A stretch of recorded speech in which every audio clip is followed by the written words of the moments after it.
Today we're going to learn the difference between a concave function and a quasi-concave function in my kitchen. When I was a PhD student, my mentor, John Nakaba from Washington University in St. Louis, taught my class what is a quasi-concave function with a kitchen knife and a melon. So inspired by him, today I'm going to do the same, and our honorary actors are half of a kiwi fruit and 2 halves of pears. Let's start with the kiwi fruit. This top half of the kiwi fruit is the graph of a concave function. How do we know that it's concave?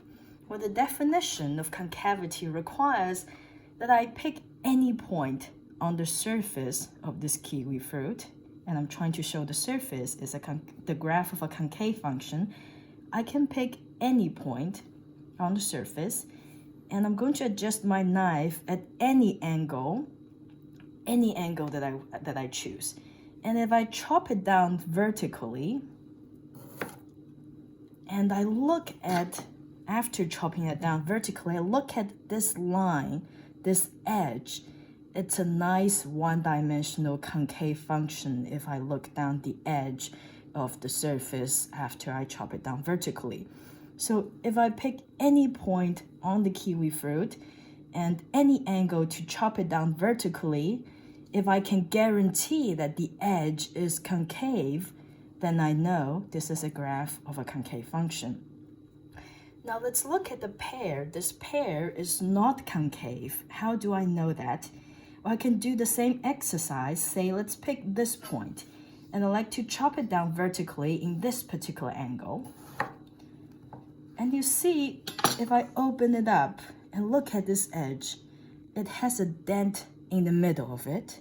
So because of this ugly dent, it violates the definition for concavity, and therefore we know this pear is not the graph of a concave function. So because I've cut this, I'm going to let this retire and bring out the stunt double of my pear. And I'm going to show you that the top half of a pear, even though it's not concave, it is quasi-concave. And if you still remember from the definition of quasi-concavity, we used a set definition which says, let's pick any value c that the function f of x can take. So any height of this pear, fix an arbitrary height of the pear. And if we look at the set of all points in the domain, the set of all points x, that gives us a height that's higher than the c that I chose, then if the collection of those points x is a convex set, then the function's quasi-concave. So let's illustrate it by cutting through it horizontally.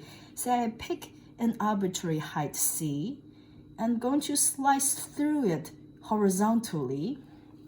So I pick the height c, and I slice through it horizontally. And why am I doing this? That's because if I want to know what is that set, the collection of points in the domain x, such that f of x is larger than c, then that collection of points are all of the points in the surface that belongs to the surface. And you see, it's a nice round surface. This is a convex set. It's nice and round, and therefore this pear satisfies the definition for a quasi-concave function. And now in this lecture, we're learning that there's another way to check that the pear is quasi-concave. Bringing back our kiwi fruit, we said the requirement for this to be concave is that we pick any point and we cut it in any angle. We chop it down vertically. We want this silhouette, we want this edge to be concave. For a quasi-concave function, the requirement is more relaxed. And the requirement is we don't have to chop it in any arbitrary direction. We check only one direction. And what is that direction? So we chop it down vertically in only one direction. And that direction is dictated by the tangent line to the level set. So this is a level set. Okay, so perhaps it's better to bring back our first pear because I cut the level set too low. Okay, so let's create a level set by cutting through this pear horizontally and checking that this pear is quasi-concave means that we don't need to chop it down in all of the directions. We only need to chop it down in a specific direction that is tangent to this level set, so tangent to the circle. So let's chop it down in the direction that's tangent to the circle, like this. And look, let's pretend that this is smooth, a smooth surface. Look, it's a nice concave roundish edge.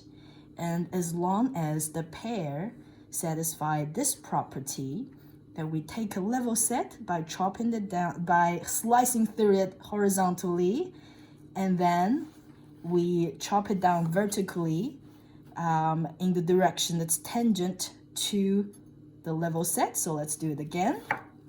And let's flip it. Oops. Well, hopefully you get the idea. If it didn't have the stand, the pear would be a quasi-concave function. But the thing we're looking for is that the edge would be a nice, smooth, concave function. So there you go. That's the difference between checking something is concave and checking that something is quasi-concave. To check something is concave, you need to be able to get a nice concave edge from whichever point that you chop down in whichever direction that you chop down. And to check if something is quasi-concave, you only need to chop it down in the direction that's tangent to the circle, which represents a level set of the function.